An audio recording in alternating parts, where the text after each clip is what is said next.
At long last, Mike McDaniel is like, okay, I'll call plays for the Chargers.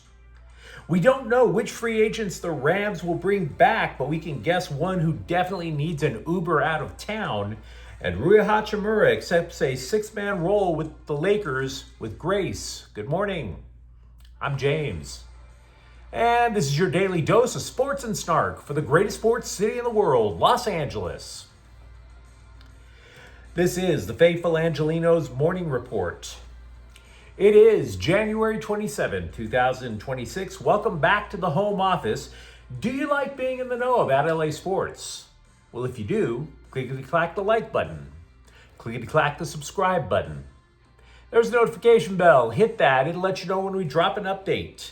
Sharing is caring. Let people know we exist. By all means, comment. We have a relatively quick look at the scoreboard. Lakers 129, Chicago 118. Luka Doncic scored 46 points.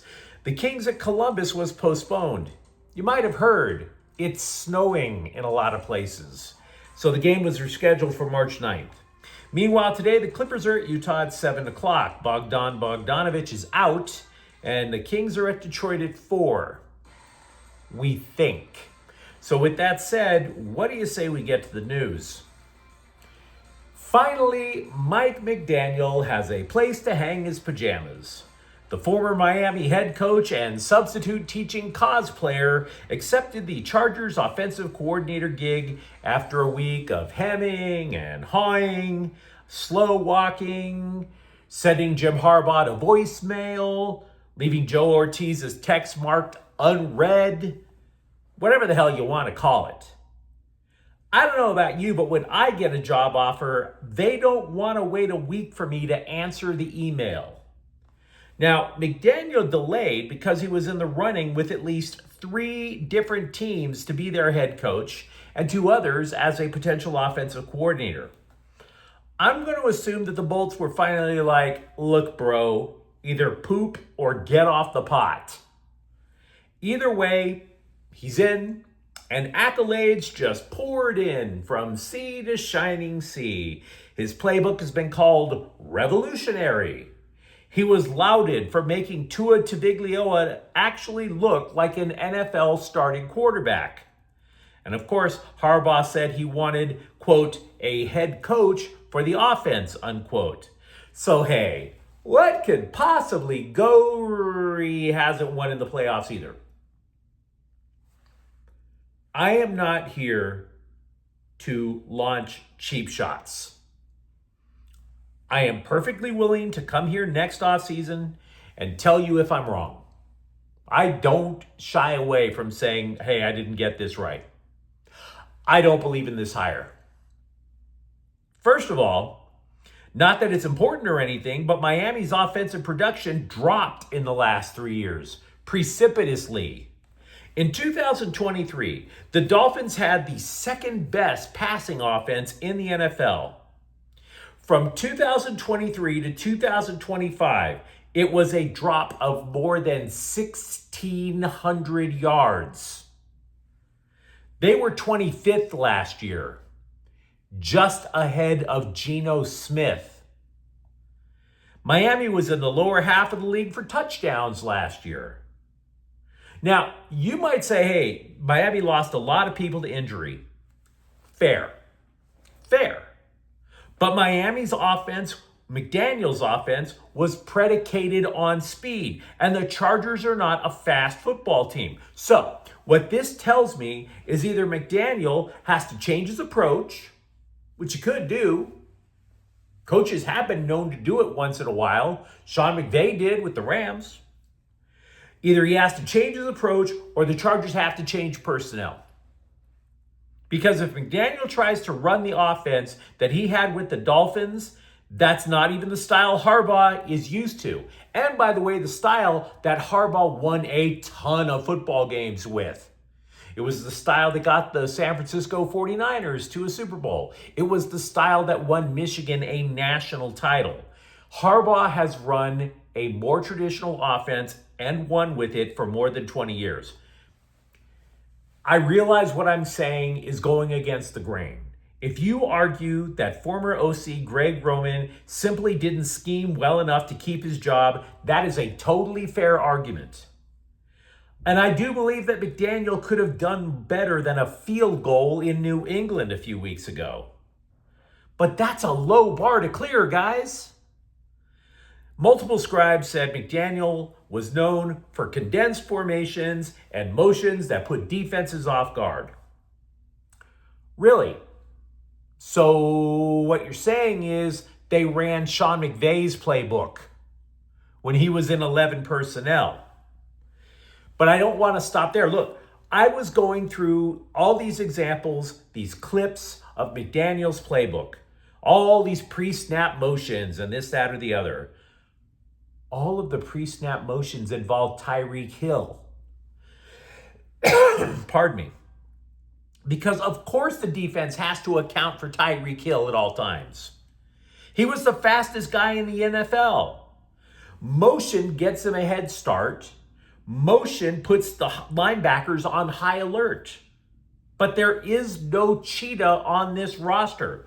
Unless, of course, rookie Darius Davis is this close to cracking the starting lineup. And by the way, Miami's offense totally imploded along with Hill's knee. Now, I'm not saying this hire is doomed to fail. I'm saying either McDaniel changes or the personnel changes drastically, because that playbook does not work with that roster. And if you disagree with me, that's fine too. Let me know in the comments thread.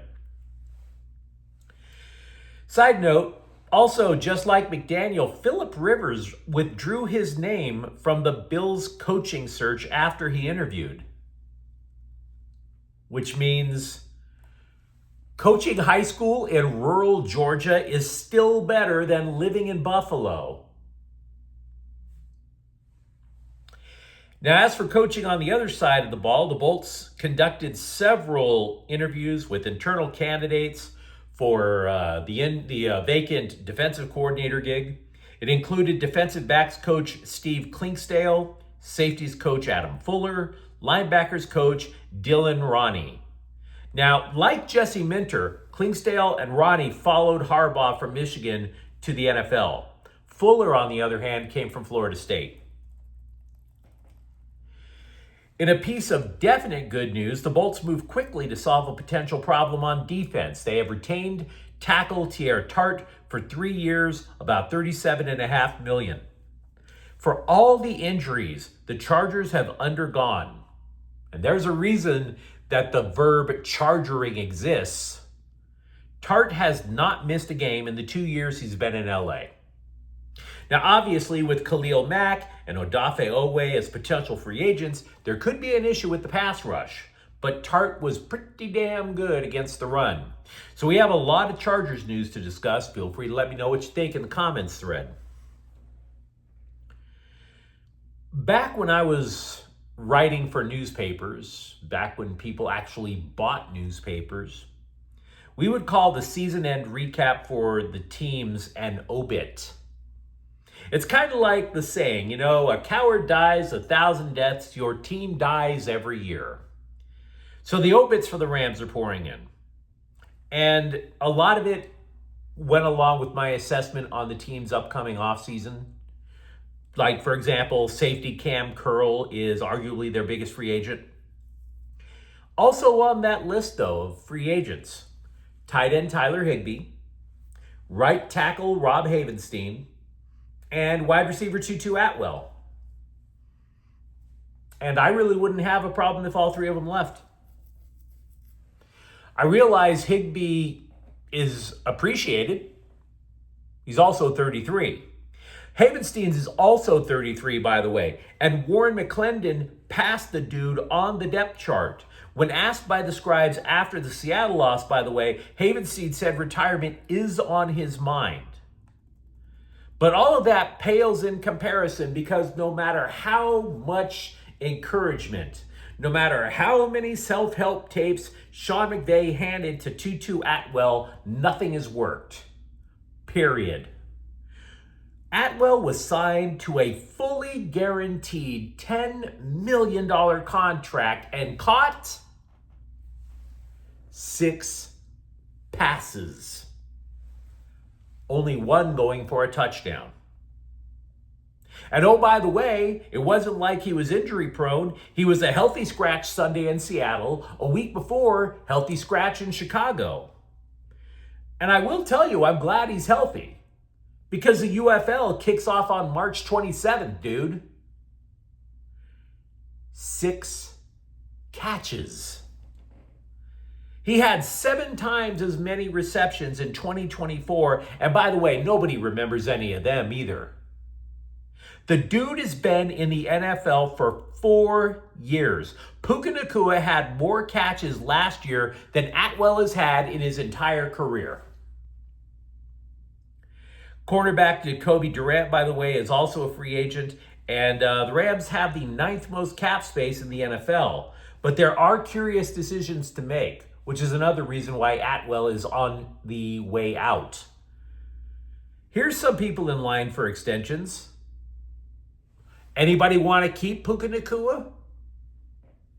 Also, Steve Avila, Kobe Turner, and Brian Young, all 4 eligible.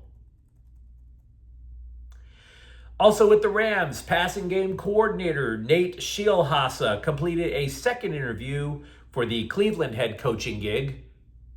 That was fast. But here's an even odder development. We mentioned earlier that McDaniel removed himself from the running for multiple head coaching gigs. Many candidates for the Browns were like, nah, I'm good. From that alone, you have to wonder if Scheelhaase is a front runner. Meanwhile, with the Lakers, Rui Hachimura said he is okay with losing his spot to Jake LaRavia in the starting lineup. He told The Athletic, quote, "A lot of people think about stats and all that, but for me, it's like winning. That's going to help everybody get paid. And especially with this second unit, I get more touches too," unquote. Now, that could be the case. Hachimura's average dropped on the bench, but then he blew up last night in Chicago with 23. Hachimura is going to be a free agent in the summer. You would think he would want all the minutes he can to potentially shoot up his value. But here's a different idea. Consider this. The Lakers have multiple tradable contracts, and Hachimura's is one of them. Seems to me if you want to stay in LA, better to get with JJ Redick's program than, that way if the Lakers make a trade, it's Gabe Vincent, who's the guy flying southwest on his way to his new digs. Despite requests from Dave Roberts not to compete in the World Baseball Classic, Yoshinobu Yamamoto and Shohei Ohtani will compete for Japan. Honestly, I understand why Roberts doesn't like it, but I can't say that I blame him. I would way much rather watch the WBC than spring training. Let's just be real about that. The Kings summoned Kenny Connors from the IE because Anze Kopitar is still on injured reserve. Center Alex Turcotte and defenseman Joel Edmondson also suffered upper body injuries. Moreover, the Kings extended winger Taylor Ward for 2 years, but the dude has spent the vast majority of his career in the minors.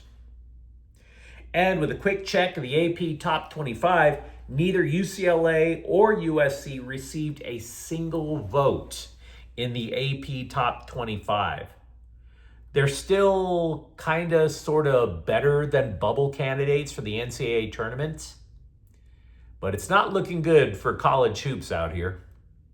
But you let me know what you think in the comments thread. Talk to me about the Chargers offseason and how it's been going so far. For that matter, do you actually want many of the Rams free agents to come back? And if you enjoyed this update, don't forget to subscribe to Faithful Angelenos. We're talking LA sports every single day here. Thank you for watching. I'm James, and we'll be back tomorrow. Faithful Angelenos is a Kian Corte El Queso production. Take care.